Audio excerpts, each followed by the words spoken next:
হঠাৎ করেই নিজের এত লম্বা চুলটা কেটে একদম ছোট করে ফেললাম, কিন্তু কেন? চলো তাহলে পুরো ঘটনাটা তোমাদের সাথে শেয়ার করি। শুরু থেকে শুরু করা যাক। হেই ভিউয়ার্স, গুড মর্নিং। কেমন আছো তোমরা? আশা করছি ভালো আছো। আমি কিন্তু বেশ ভালো আছি। ঘড়ির কাঁটায় যখন 10টা 27 তখন মোটামুটি আমার সকালের কিছু কাজবাজ কমপ্লিট, যেমন ধরো রান্না, খাওয়া, পয় পরিষ্কার এগুলো হয়েছে। তারপরে দেখি আমার গীতবাবুকে পড়াতে এসছে তার মিস। এদিকে জানো তো মা আজ সকাল থেকেই বাড়ি ছিল না। এখন দেখছো না গীতবাবু শান্তভাবে বসে আছে, কিন্তু মা আসার পরেই জুড়ে দিল কান্না। মা কোথায় গেছিল তোমাদেরকে বলি। যেহেতু গীতবাবুর এখন প্রায়শই জামাটা ছোট হচ্ছে, এখন নতুনত্ব শীত পড়েছে, যার জন্য শীতের পোশাক কিনতে গেছিল। আর দেখো, দুটো ব্যাগ ভর্তি করে নিয়ে চলে এসছে শীতের জিনিস। এইদিকে আমার হাজব্যান্ড চলে এসছে এবং তার খাওয়া দাওয়া কমপ্লিট। তার কারণ আজকে একটু বেরোবো। আজকে প্রচণ্ড ব্যস্ত একটা শিডিউল, কারণ অনেক দিন কোনো কাজবাজ করা হয়নি। আজকে ভালো সেগুলো না করলেই না। যখনই যাবো ওই ব্যাগটা তো থাকবেই আমার সাথে। তো চলো যাওয়া যাক। প্রথমে চলে গেলাম আমার গীতবাবুর একটা কাজ মেটাতে। সেটা হচ্ছে গীতবাবুর আধার কার্ড। রিসেন্ট ও স্কুলে ভর্তি হবে, যার জন্য এটা খুবই দরকার।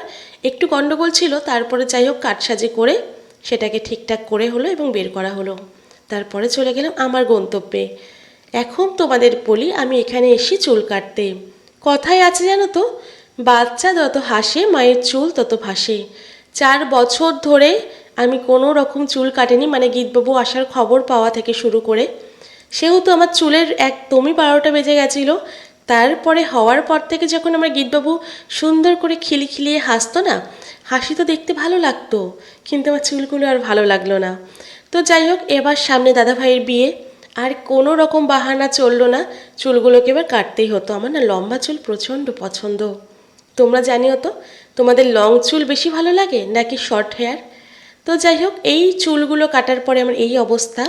কেউ নজর দিও না প্লিজ, কারণ আমার এই 5 ভাগের 1 ভাগ চুলই মাথায় আছে। চুলটা খুব একটা বেশি যে ঘন তা না, কিন্তু চুলের ভলিউমটা বেশি, যার জন্য এটাকে মনে হয় প্রচুর চুল। জানো তো, আমি চুলে কোনো রকম কোনো কাট দিতে চাইনি। আমি জাস্ট চুলের আগাটা একটু কাটতে গেছিলাম, কিন্তু উনি বললেন এত খারাপ অবস্থা, তোমার আগা কাটলেও চুলটা ছোট হবে, এক কাজ করো তুমি লেয়ার কাটটা দাও। তারপরে আমার চুলের এই অবস্থা। কেমন লাগছে অবশ্যই কিন্তু কমেন্টে জানিও। তারপর এখান থেকে বেরিয়ে গেছিলাম যে কাজের জন্য, মূলত আমার বাড়ি থেকে বেরোনো সেই কাজে।